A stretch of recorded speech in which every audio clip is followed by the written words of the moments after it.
अनंत कोटी ब्रह्मांड नायक राजाधिराज योगीराज प्रब्रह्म श्री संत सद्गुरू ब्रह्मांड नायक बाळूमामांच्या नावानं चांग भलं, हलसिद्धनाथांच्या नावानं चांग भलं.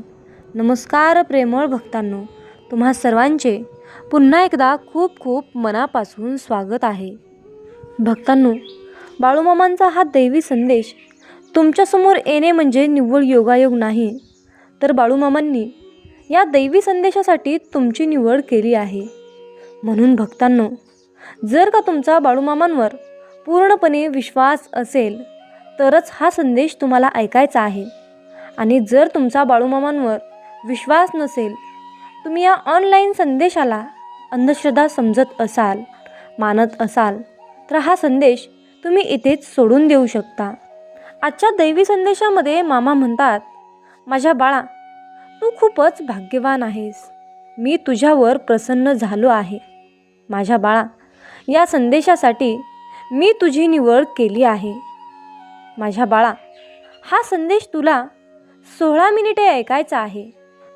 जर का तू हा दैवी संदेश न वगळता 16 मिनिटे ऐकलास तर तुझ्या मनातील सर्वात मोठी इच्छित एक इच्छा पूर्ण होईल. फक्त माझ्यावर विश्वास ठेवून हा संदेश तू ऐकून बघ. मामा म्हणतात, आयुष्यामध्ये माणसाचे कर्म हे कसे ना कसे फिरून परत येतच असते. भक्तांनो, एका गावात एक भिकारी होता. तो दारोदारी जाऊन भीक मागायचा.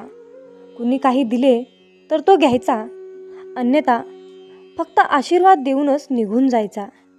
एका सावकाराच्या दारात जाऊन रोज भिकारी भिक्षा मागायचा, पण सावकार मात्र बाहेर आल्यावरती शिवीगाळ करायचा.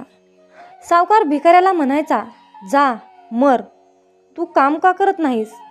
आयुष्यभर फक्त भीक मागत राहा. कधी कधी तो रागाच्या भरात त्याला ढकलूनही द्यायचा.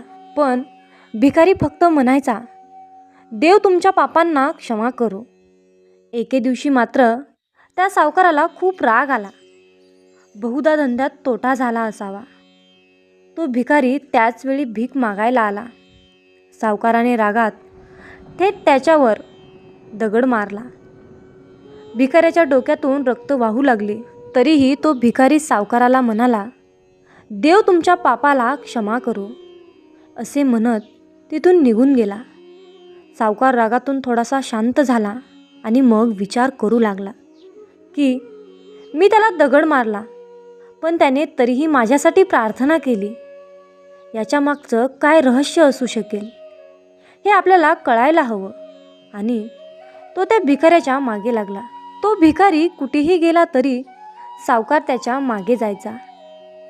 त्या भिकाऱ्याला कोणी भिक्षा दिली तर कुणीतरी त्याला मारले, अपमानित केले, शिवीगाळ केली, पण भिकारी एवढेच म्हणायचा, देव तुमची पापे क्षमा करो. आता अंधार पडू लागला होता. तो भिकारी परत स्वतःच्या घरी जायला निघाला.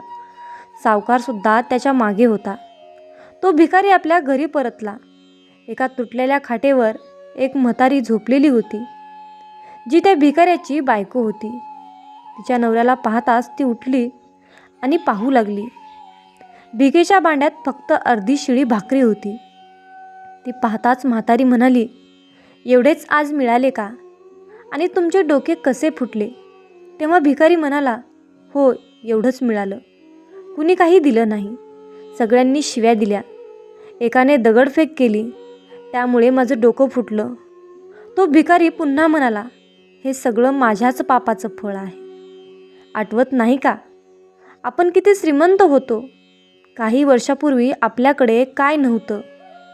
आपल्याकडे सर्व काही होतं, पण आपण कधीच दान केले नाही. तो आंधळा भिकारी आठवला का?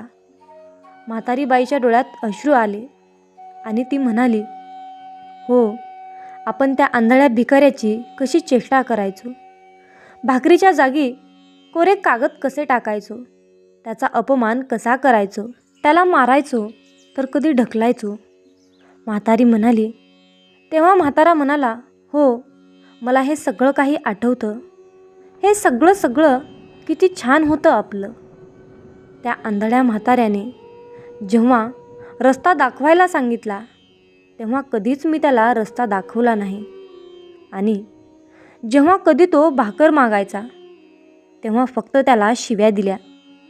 एकदा त्याला वाटी फेकून मारली तेव्हा तो आंधळा भिकारी नेहमी म्हणायचा, देव तुझ्या पापांचा हिशोब घेईल, मी नाही. आज त्या भिकाऱ्याचा शाप आपण भोगत आहोत. आज त्याच्या शापामुळे आपली ही अवस्था आहे. म्हणून मी कुणाला शाप देत नाही. आपल्या या परिस्थितीसाठी आपण जबाबदार आहोत. माझ्यावर कोणताही त्रास झाला तरी माझ्या ओठांवर नेहमी आशीर्वाद असतो. कारण असे दिवस मला दुसऱ्या कोणाला द्यायचे नाहीत. म्हणून मी माझ्यावर अन्याय करण्यासाठी देखील देवाकडे चांगलीच प्रार्थना करतो. कारण त्यांना माहीत नाही की ते कोणते पाप करत आहेत.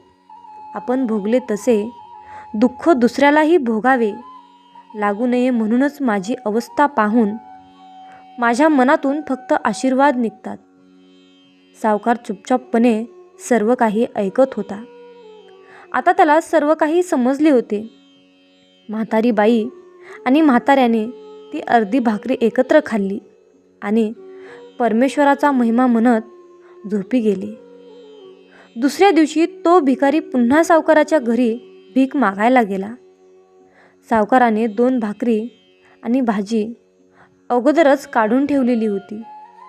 त्याने ती भाजी भाकरी भिकाऱ्याला दिली आणि हसतमुख आवाजात म्हणाला, माफ करा बाबा, चूक झाली. आजपासून तुम्ही रोज माझ्याकडे येऊन 2 भाकरी आणि भाजी घेऊन जात जावा. तुम्हाला आणखीन काही गरज पडली तर तुम्ही मला नक्की सांगा. उपाशी मात्र कधीच झोपू नका. तेव्हा भिकारी म्हणाला, देव तुमचे भले करो, आणि निघून गेला. माणसं फक्त आशीर्वाद देतात आणि शाप देतात, पण देव हे सगळं माणसाच्या कर्मानुसार करतो. म्हणून फक्त चांगले कर्म करा. कारण कर्माचा हिशोब हा कधीच कुणाला चुकत नाही. तो नेहमी तुमचा पाठलाग करत असतो. तो तुमचा हिशोब घेतल्याशिवाय कधीच तुम्हाला रीत करत नाही. म्हणून कुणालाही कमी लेखू नका. कुणाचीही टर उडवू नका. कुणाचीही टिंगल करू नका. कुणाच्या गरिबीवर हसू नका. कुणाला टोचून बोलू नका. कधी कुणाला पान उतारा करू नका. कधी कुणाला त्रास होईल असे वागू नका. कारण नियतीचा पलटवार कधी होईल हे कुणालाही सांगता येत नाही. म्हणून भक्तांनो, आपल्या कर्मानुसार देवाचा न्याय कसा असतो ते बघा. एक भक्त होता. रोज मंदिरात जाऊन देवाला विचारायचा, देवा, तू आम्हाला गरीब आणि दयनीय का केलेस? देवा, आम्हाला उत्तर दे. भक्ताला काही उत्तरे सापडली नाहीत. तेव्हा त्याने परमेश्वराला थप्पड मारली आणि तो घरी गेला. भक्ताचा हा क्रम अनेक वर्ष चालू राहिला. एके दिवशी भक्ताने परमेश्वराला थप्पड मारण्यासाठी हात वर करताच भगवान त्याचा हात धरून म्हणाले, थांब, खूप मारले. मी तुमच्या संयमाची परीक्षा घेत आहे. आज तुला जे पाहिजे ते माग. मी तुला सर्व काही द्यायला तयार आहे. भक्त म्हणाला, मला तुमच्याकडून जाणून घ्यायचे आहे, तुम्ही आम्हाला गरीब आणि दयनीय का केले? हे ऐकून देव म्हणाला, भक्ता, आजपर्यंत तुझ्या नशिबात हेच लिहिले होते. त्यामुळेच तुम्हाला गरिबीचा त्रास होत आहे. पण आता तसे होणार नाही. आता तुझं नशीब जागं झालं आहे. आजपासून तुम्ही श्रीमंत व्हाल आणि तुमचे सर्व दुःख दूर होईल. तुझ्या घरात मी खूप संपत्ती ठेवली आहे. देवाचे म्हणणे ऐकून भक्त म्हणाला, देवा, तू खोटे बोलत नाहीस ना? कारण कलियुगात असत्याचा बोलबाला आहे. आम्ही तुमच्या शब्दावर विश्वास ठेवू शकत नाही. देव म्हणाला, माझ्या बाळा, मी कधीच खोटं बोलत नाही रे. आधी तू तुझ्या घरी जाऊन बघ, मग मनात येईल ते कर. जेव्हा भक्त घरी पोहोचला तेव्हा त्याने पाहिले की त्याची पत्नी आणि मुले सर्वजण आनंदी दिसत होती. संपूर्ण घर पैसे आणि अन्नाने भरले होते. पत्नीने सांगितले की ही सर्व संपत्ती एका व्यक्तीने आपल्याला दिली आहे. हे ऐकून भक्त म्हणाला, हे सर्व त्या भगवंताने आपल्याला दिले आहे, ज्याला मी रोज थप्पड मारायचो. त्याच्या कृतीवर हसून त्याने देवाचे आभार मानले. म्हणून भक्तांनो, आपण आपल्या आयुष्यामध्ये जे काही घडतं ते फक्त चांगल्यासाठीच घडतं. आपल्याला जेवढी चिंता आहे, आपल्यापेक्षा जास्त ही चिंता आपल्या परमात्म्याला, परमेश्वराला आहे. म्हणून तुमच्या सर्व दुःख, चिंता, तुमचे प्रश्न आपल्या मामांच्या हाती द्या. मामांच्या चरणी तुमचं जीवन अर्पण करा, समर्पित करा. मामांना एवढीच प्रार्थना करा की बाळू मामा, मी जे आहे तुमच्यामुळेच आहे. मी जे घडलो आहे ते तुमच्यामुळेच घडलो आहे. माझ्या आयुष्यामध्ये जे काही चांगलं घडत आहे ते तुमच्या कृपा आशीर्वादाने घडत आहे, आणि जे काही वाईट घडत आहे ते फक्त माझ्या कर्माचे फळ आहे. म्हणून मी तुमच्यावर कसल्याही प्रकारचा नाराज नाही. तुम्ही माझ्यासाठी चांगलंच कराल अशीच माझी तुमच्या चरणी इच्छा आहे.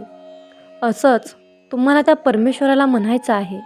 आणि दररोज सकाळी उठल्याबरोबर नवीन दिवस दाखवल्याबद्दल या ब्रह्मांडाचे आभार मानायचे आहेत. आणि संध्याकाळी आपण रात्री झोपत असताना अंथरुणात पडल्याबरोबर देवाचे आभार मानायचे आहेत की आजचा हा दिवस माझ्यासाठी खूप चांगला गेला, आणि उद्याचा दिवससुद्धा माझ्यासाठी अशाच प्रकारचा चमत्कारिक दिवस आणा, यासाठी देवाचे आभार मानायचे आहेत. तुझं कौतुक प्रत्येकाला इथं रुचेलच असं नाही. तुझं कौतुक प्रत्येकाला इथं रुचेलच असं नाही. कौतुकासाठी तुझं नाव सुचेलच असं नाही. तू मात्र इतकंच कौतुक करण्यास कचरू नकोस. तू मात्र इतरांचं कौतुक करण्यास कचरू नकोस. सद्गुरू पाहतोय तुला, नामस्मरण मात्र विसरू नकोस.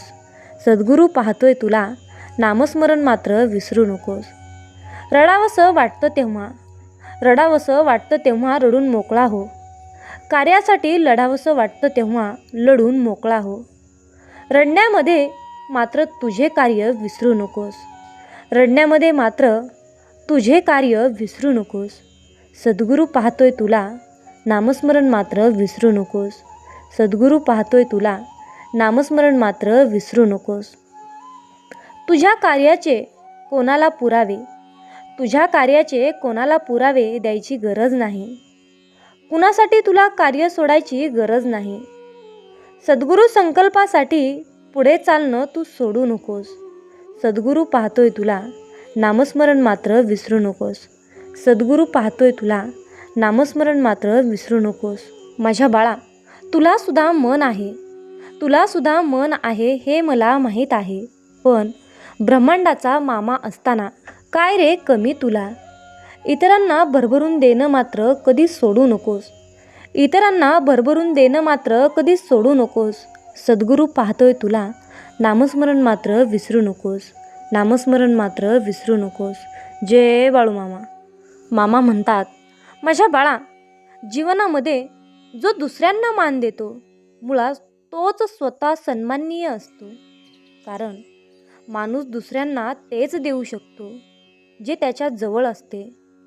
मनाचा मोठेपणा हा गुण आहे जो पदाने नव्हे तर संस्कारांनी प्राप्त होतो.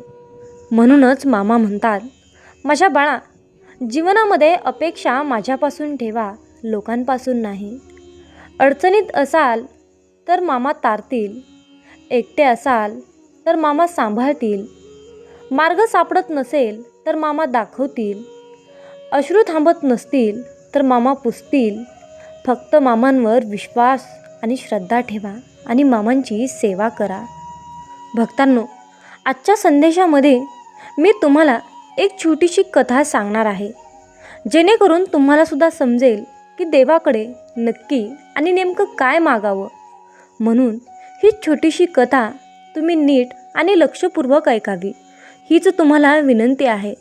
चला तर मग भक्तांनो, आपण या छोट्याशा कथेला सुरुवात करूया. भक्तांनो, तुकारामांचे वडील बोल्लोबा हे पांडुरंगाचे निस्मित भक्त होते. ते दरवर्षी न चुकता पांडुरंगाच्या दर्शनासाठी पंढरपूरला जात असत. आणि दरवर्षी त्यांची पत्नी कनकाई माऊली त्याच्या मागे लागत असे की मलाही पंढरपूरला पांडुरंगाच्या दर्शनाला घेऊन चला, मलाही दर्शनाला न्या. पण बोल्लोबा काही तिचे ऐकत नसत. अशी 11-12 वर्ष गेली. 12व्या वर्षी जेव्हा ते पंढरपूरला जाण्यास निघाले तेव्हा कनकाई माऊली काही ऐकेच ना. ती आपल्या पतीला म्हणाली की जरी यावेळी तुम्ही मला पांडुरंगाच्या दर्शनाला नेले नाहीत तरी मी तुमच्या मागून तरी येणारच, पण काहीही झाले तरी मी यावर्षी येणारच. बोल्लोबांचा नाईलाज झाला, कारण स्त्रीहट्ट व बालहट्ट कधीच टाळता येत नाही ना. ते म्हणाले, मी तुला माझ्याबरोबर नेईन, पण एक अट आहे आणि ती अट तुला पाळावी लागेल. ती म्हणाली, ती म्हणजे?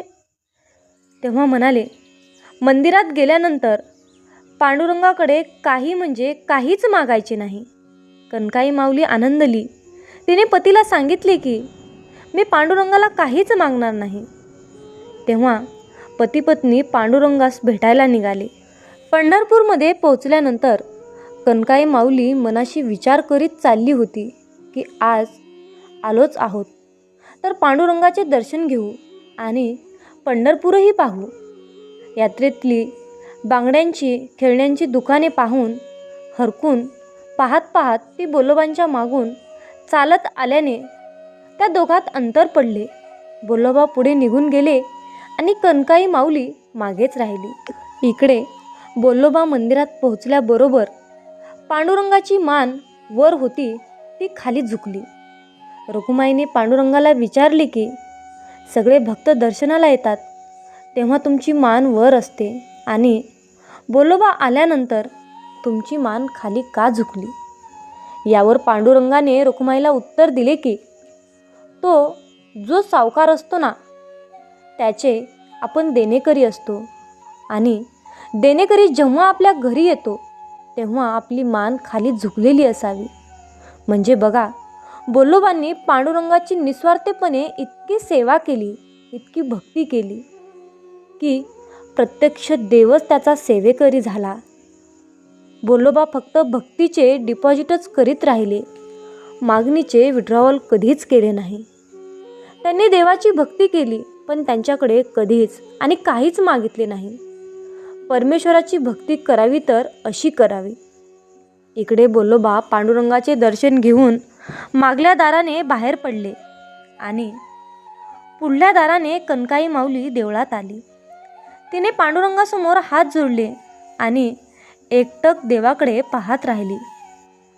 तोच क्षण साधून पांडुरंगाने तिला विचारले, बोल, तुला काय पाहिजे? कनकाई माऊली विचारात पडली की आता काय करावे. पतीची आज्ञा मोडता येत नाही, पण मनुष्य मोठा खूप हुशार प्राणी आहे बरं का. चातुर्य कुठे व कसे वापरावे हे त्याला बरोबर कळते. तिने मनाशी पुन्हा विचार केला की पतीने सांगितलंय की देवाकडे काहीच मागू नकोस, पण हे कुठे सांगितलंय की जर देवाने तुला स्वतःहून काही देत असेल तर घेऊ नकोस. ती पांडुरंगाला म्हणाली, पोटी संतान नाही. देव म्हणाला, जा, निश्चितपणे घरी जा, तुला मुलगा होईल. ती खूप आनंदली. हवं ते मिळाल्यावर माणूस देवाला जरा जास्तीच प्रदक्षिणा घालतो नाही का. हिनेही बऱ्याच प्रदक्षिणा घातल्या. इकडे बोल्लोबा बाहेर वाट पाहत होते. त्यांच्या मनात विचार आला की आपल्या पत्नीला बाहेर यायला इतका वेळ का लागतो, म्हणजे नक्कीच तिने देवाकडे काहीतरी मागितले असणार. असा विचार करीत असतानाच कनकाई माऊली समोरून येताना दिसली. तिने त्यांना देवळातला सगळा वृत्तांत सांगितला. ते सारे ऐकता क्षणीच बोल्लोबा तिला घेऊन पुन्हा देवळाकडे निघाले. पांडुरंगाकडे बोट दाखवून म्हणाले, याने तुला आशीर्वाद दिला ना की मुलगा होईल, मग त्याला सांग की पुत्र व्हावा ऐसा गुंडा ज्यांचा तिन्ही लोकी झेंडा. पुत्र व्हावा ऐसा गुंडा ज्यांचा तिन्ही लोकी झेंडा. जर मला ते पुत्र देणारच असशील तर तुझी भक्ती करणारा, श्वासगणिक तुझेच नामस्मरण नाम जपणारा, अखंड निष्कामतेने व निस्वार्थीपणाने तुझी सेवा करणारा आज्ञेचा पुत्र दे. आणि नंतर तुकोबारायांचा जन्म झाला, ज्यांचा नाव डंका आजही वाजतोय, ज्यांच्या नावाचा डंका आजही वाजतोय. म्हणून फळाची आशा धरून देवाची भक्ती कधीही करू नका. आणि जर काही मागण्याची वेळ आलीच तर अशा प्रकारची मागणी करा.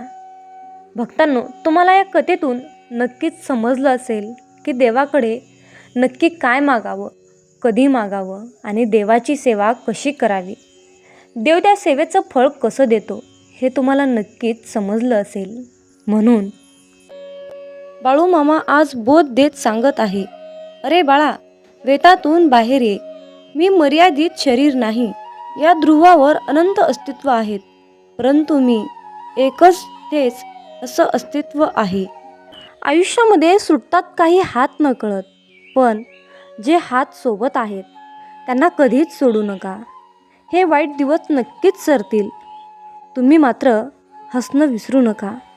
तुम्ही मात्र हसणं विसरू नका.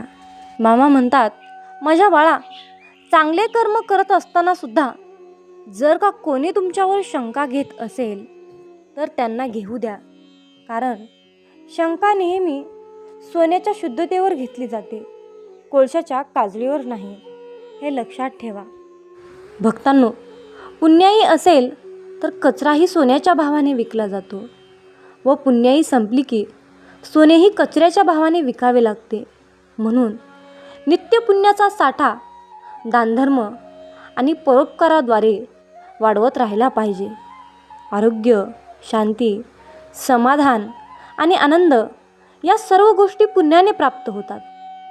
पुण्याई संपताच क्लेश, दुःख, संकटे, दारिद्र्य, अहंकार आणि द्वेष माणसाला ग्रासून टाकतात. म्हणून फक्त आपला बँक बॅलन्स म्हणजे फक्त आपल्या बँकेमध्ये, आपल्या जीवनाच्या बँकेमध्ये फक्त आपला पुण्याचाच साठा ठेवा.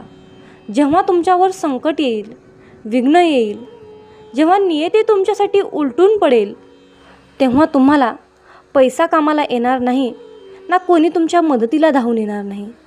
तेव्हा फक्त एकमेव तुमचं पुण्य तुमच्या कामाला येईल आणि त्यामध्ये तुम्हाला ते यशस्वीपणे, निर्विघ्नपणे बाहेर काढेल. म्हणून फक्त पुण्याचे कर्म करत राहा.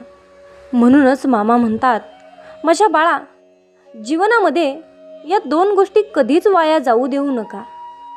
ते म्हणजे अन्नाचा कण आणि आनंदाचा क्षण.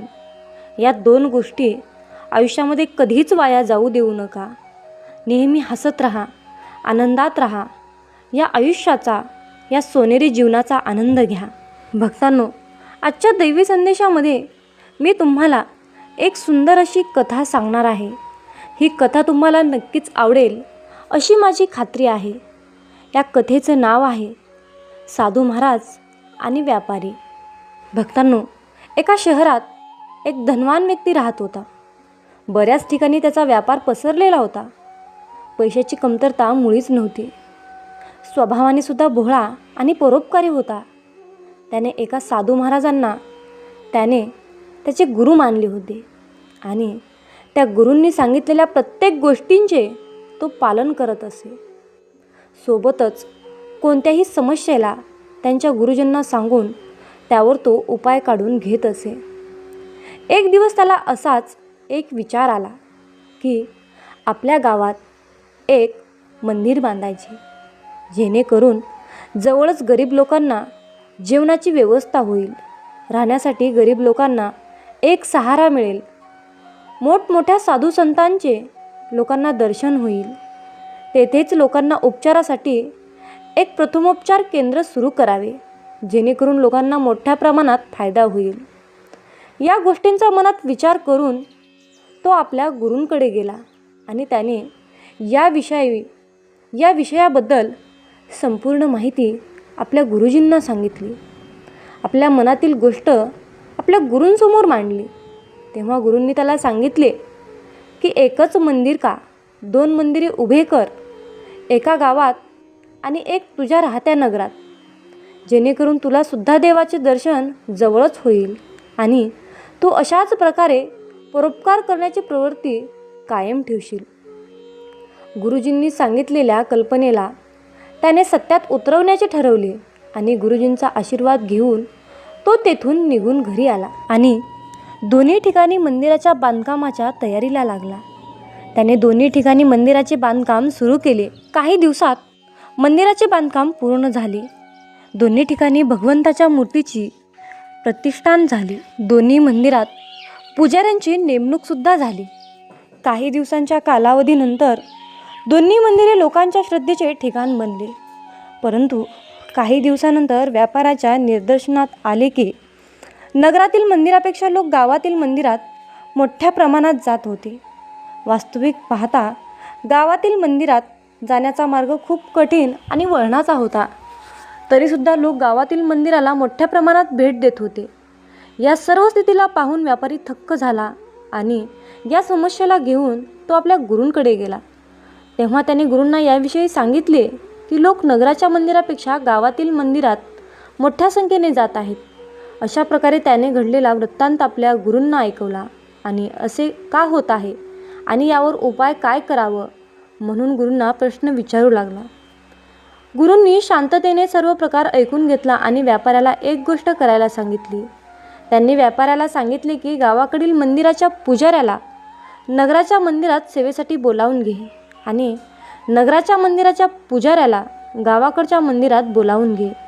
हा उपदेश ऐकत व्यापारी तेथून निघून आला. गुरुजींनी सांगितलेल्याप्रमाणे त्याने पुजाऱ्यांची अदलाबदल केली.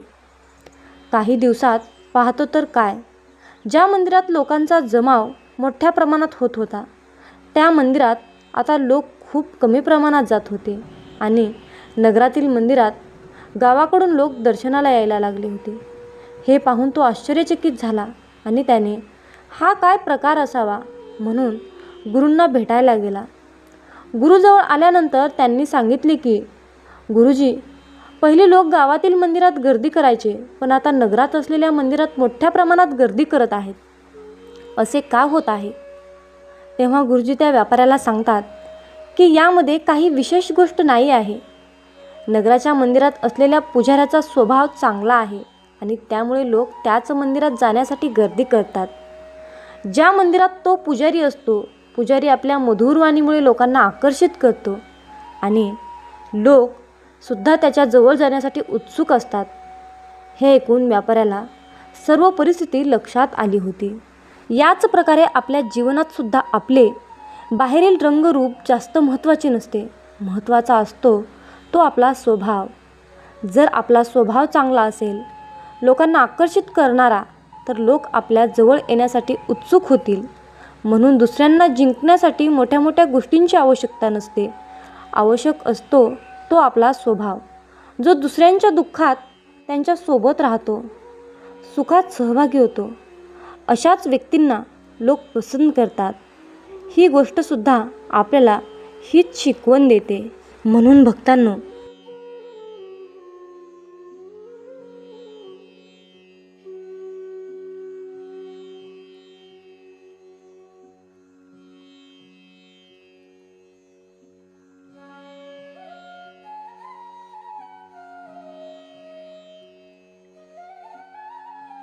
बोध देत सांगत आहे, अरे बाळा, वेतातून बाहेर ये.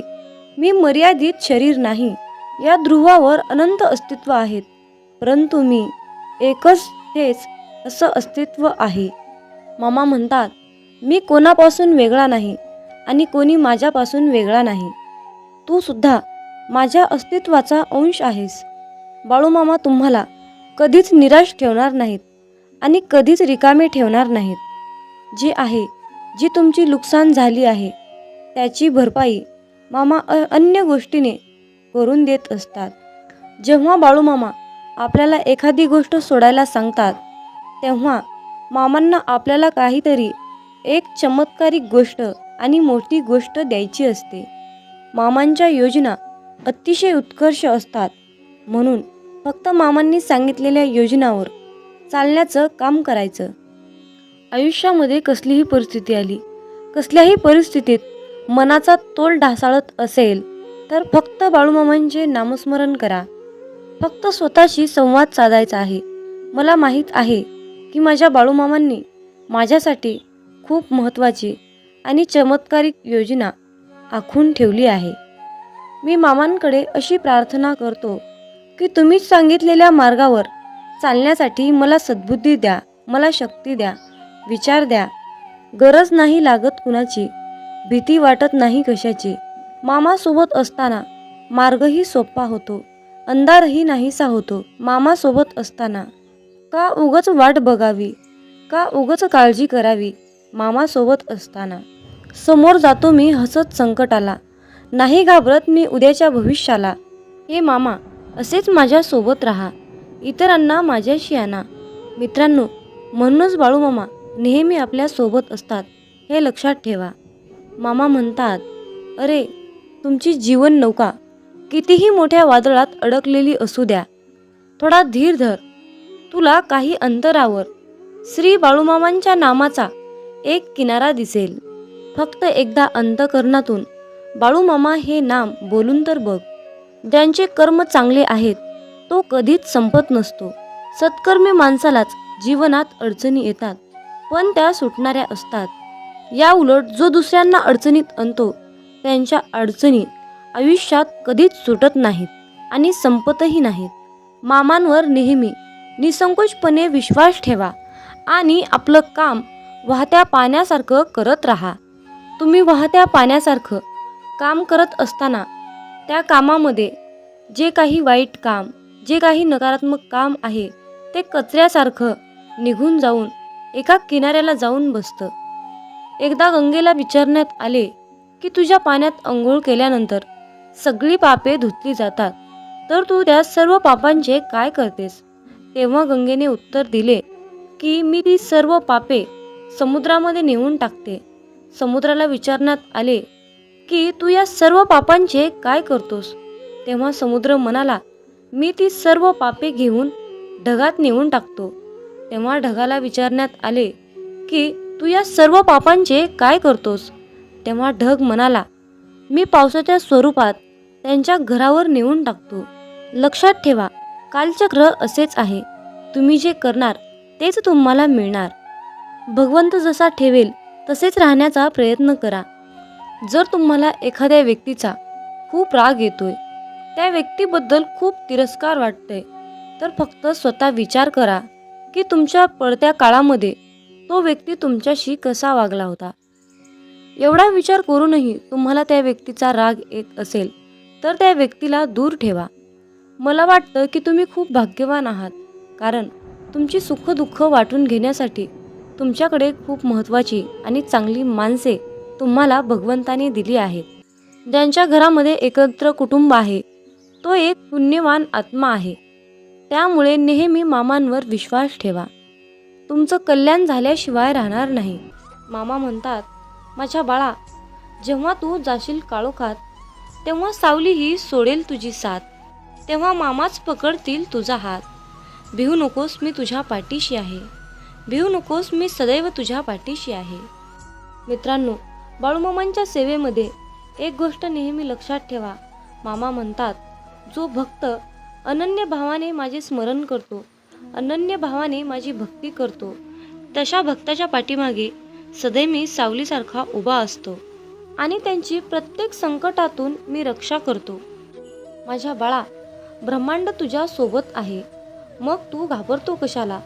तुझ्या इच्छा पूर्ण करण्यासाठी, तुझे कष्ट दूर करण्यासाठी ब्रह्मांड तुझ्या सोबत आहे आणि ब्रह्मांडाच्या आशीर्वादाचा हात तुझ्या डोक्यावर आहे. मित्रांनो, आजच्या सुंदर अशा संदेशातून एक कथा तुम्हाला सांगावीशी वाटते. एका मुलाने देवाला विचारले की देवा, प्रेम म्हणजे नक्की काय असतं रे? तेव्हा देव म्हणाला, माझ्या बाळा, बागेत जा आणि बागेतून एक सुंदर फूल मला आणून दे. तेव्हा ते मूल बागेत गेलं. बागेत गेल्यानंतर ते मूल फूल शोधत होतं आणि त्या मुलाला एक सुंदर असं फूल मिळालं, पण त्याला आणखीन त्यापेक्षाही खूपच सुंदर फूल हवं होतं. म्हणून तो मुलगा आणखीन दुसरी सुंदर फुले शोधत पुढे गेला, पण त्या मुलाला दुसरं त्यापेक्षाही सुंदर फूल मिळालंच नाही. मग तो मुलगा शेवटी पहिल्यांदा पाहिलेल्या फुलाजवळ आला आणि पाहतो तर काय, ते फूल तिथे नव्हतंच. ते फूल सुकून गेलं होतं. मग तो मुलगा देवाकडे गेला आणि देवाला म्हणाला, देवाला सर्व परिस्थिती सांगितली. तेव्हा देव म्हणाला, माझ्या बाळा, हेच तर खरं प्रेम असतं. जेव्हा ज्या वेळेस जी गोष्ट तुमच्याजवळ असते तेव्हा त्या गोष्टीची किंमत तुम्हाला कळत नाही, पण जेव्हा तीच गोष्ट तुमच्यापासून दूर निघून जाते तेव्हा तुम्ही त्या गोष्टीसाठी तरसत असता, स्वतःला पश्चाताप करून घेता. म्हणून माझ्या बाळा, वेळेचं भान ठेव, अहंकारात जगू नकोस. आयुष्यामध्ये कुठलीही संधी मिळाली तर ती संधी गमावू नका. मिळालेल्या संधीचं सोनं करण्याचा प्रयत्न करा. त्यामध्ये तुम्हाला यश नक्कीच येईल. आणि मिळालेली संधी म्हणजे बाळूमामांनी दिलेली सर्वात मोठी संधी आहे. ती संधी तुम्हाला यशाच्या उंच शिखरावर घेऊन जाईल, हा माझा विश्वास आहे. मित्रांनो, या छोट्याशा कथेतून तुम्हाला हेच सांगायचं आहे की जीवन हे अहंकारात, अंधारात जगू नका. लहान मोठ्यांचा आदर करा, त्यांच्या वयानुसार त्यांचा आदर करा. म्हणूनच मामा म्हणतात, जो देव रात्री झाडावर झोपलेल्या पक्ष्यांना झोपेतही खाली पडू देत नाही, मग तोच देव माणसाला कसा काय सोडू शकेल. म्हणून देवावर अटळ विश्वास ठेवा आणि स्वतःवरही विश्वास ठेवा. मित्रांनो, देव होणे सोपे नाही. जर का माणसाच्या मनातील इच्छा आकांक्षा पूर्ण झाल्या नाहीत तर लोक देवाला सुद्धा वाळीत टाकतात. म्हणूनच मामा म्हणतात, माझ्या बाळा, तुला हव्या असलेल्या सर्व गोष्टी मिळतील, परंतु तुला त्यासाठी मेहनत घेतली पाहिजे. जर तू त्यासाठी कष्ट केलेस तर तुला त्याचे फळ निश्चित मिळेल.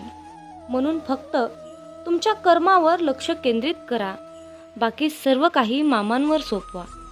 मामा म्हणतात, तुझे माझ्यावर खूप प्रेम आहे हे मला माहीत आहे, परंतु माझ्या बाळा, माझेही तुझ्यावर खूप प्रेम आहे. तुझं माझ्यावर असलेल्या प्रेमाला मर्यादा नाही आणि माझं तुझ्यावर असलेल्या प्रेमाला मर्यादा नाही. हे प्रेमच आपल्या दोघांना बांधून ठेवते. म्हणून मी तुझ्या प्रत्येक संकटाच्या क्षणी तुझ्यासाठी धावून येतो. मामा म्हणतात, तू माझा परम भक्त आहेस, मग तू घाबरतोस कशाला. तुझी फक्त मामांवर श्रद्धा असायला हवी. मी तुला कधीच काहीच होऊ देणार नाही. तू एकटी झालीस तर मी तुझ्या सोबत असेन. या जगातील प्रत्येक व्यक्ती तुला सोडून गेली तर मी तुझ्या सोबतच आहे.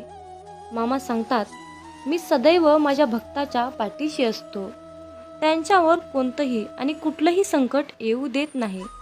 मग परिस्थिती कशीही असो, मी सदैव माझ्या भक्ताच्या पाठीशी असतो. मी सदैव माझ्या भक्ताच्या पाठीशी असतो. जय बाळूमामा. यावेळी तू तीव्र संकटाला तोंड देत आहेस, संकटाशी सामना करत आहेस. पराजय होईल की विजय होईल याची चिंता करत आहेस. परंतु बाळा, हे सर्व काही मला माहीत आहे. तुझं जे संकट चालू आहे, तू ज्या संकटाशी सामना करत आहेस, त्या संकटाचा, त्या त्रासाचा मी लवकरच अंत करणार आहे. बाळूमामांचा हा आशीर्वाद प्राप्त करून घेण्यासाठी आत्ताच हा संदेश 5 जणांना शेअर करा. तुमच्या एका शेअरने कुणाच्या तरी मनाला नवीन दिशा मिळेल, कुणाचे तरी आयुष्य पुन्हा एकदा जगण्यास मदत होईल, कुणाचे तरी आयुष्य जागृत होईल. त्यासाठी तुम्ही हा संदेश शेअर करून पुण्याचे भागीदार व्हा. जीवनात तुम्ही स्वतःला जितकं सुखी समजाल तितकंच सुखी राहाल. आपल्याविषयी वाईट बोलणारे बरेच लोक असतात, पण त्यांच्याकडे लक्ष द्याल तर विखुरले जाल. मन शांत ठेवून पुढे जाल तर जीवनात नक्कीच यशस्वी व्हाल. कर्म असं एक रेस्टॉरंट आहे की तिथं ऑर्डर देण्याची गरज नाही. तिथं आपल्याला तेच मिळतं जे आपण शिजवलेलं असतं. जीवनात एखाद्याला सोडून जाताना मागे फिरून पाहावंसं वाटलं तर पुढे जाऊच नये. प्रत्येक वस्तूची किंमत वेळ आल्यावरच होत असते, कारण वातावरणात फुकट मिळणारा ऑक्सिजन हा दवाखान्यात खूप महाग विकला जातो. दुसऱ्यापेक्षा आपल्याला यश उशिरा मिळत असेल तर निराश होऊ नका. हा विचार करा की घरापेक्षा राजवाडा तयार व्हायला जास्त वेळ लागतो. दगडामध्ये एक कमतरता आहे की तो कधीच वितळत नाही, पण एक चांगुलपणा आहे की तो कधीच बदलत नाही. जीवनात एका ठराविक वयानंतर आपल्याला पेन्सिलच्या ऐवजी पेन दिले गेले. त्याचं कारण हेच आहे की हे आपल्या लक्षात आले पाहिजे. जसं जसं आपण मोठे होत जातो तसं तसं आपल्या चुका खोडल्या जात नाहीत. तुम्ही सहमत असाल तर आत्ताच आपल्या व्हिडिओला लाईक करा आणि चॅनलला सबस्क्राईब करा. तुमच्यासाठी नशिबाचे योग्य ते द्वार उघडले जाईल. वाक्य छोटं आहे पण तितकंच खरं आहे. जग धोका देऊन हुशार झालं आणि आपण विश्वास ठेवून मूर्ख झालो. जीवनात काही जखमा अशा असतात की त्या दिसत नाहीत, कोणाला दाखवताही येत नाहीत, पण त्या सतत टोचत राहतात. जीवनात समोरच्याला माफ करता येतं, त्याचे अपराध विसरता येतात, पण त्यांच्यात पुन्हा एकदा मन गुंतवून राहता येत नाही. स्वतःचं मन शांत करता आलं की सगळे गोंधळ आपोआप शांत होतात. मामा म्हणतात, माझ्या बाळा, एक गोष्ट नेहमी लक्षात ठेव, अपेक्षा हीच दुःखाचं सर्वात मोठं कारण आहे. जीवनात मानवी स्वभाव ओळखणं खूप अवघड आहे, कारण माणूस हा वेळेनुसार बदलतो. जेव्हा एक व्यक्ती दुसऱ्या व्यक्तीवर प्रेम करते तेव्हा ती म्हणते की मी तुझ्यासाठी जीव द्यायला सुद्धा तयार आहे. पण जशी वेळ बदलते तेव्हा तीच व्यक्ती म्हणते की मी तुझा जीव घेईन. त्यामुळे लक्षात ठेवा की सर्व काही बदलणार आहे आणि बदल ही एक शाश्वत गोष्ट आहे.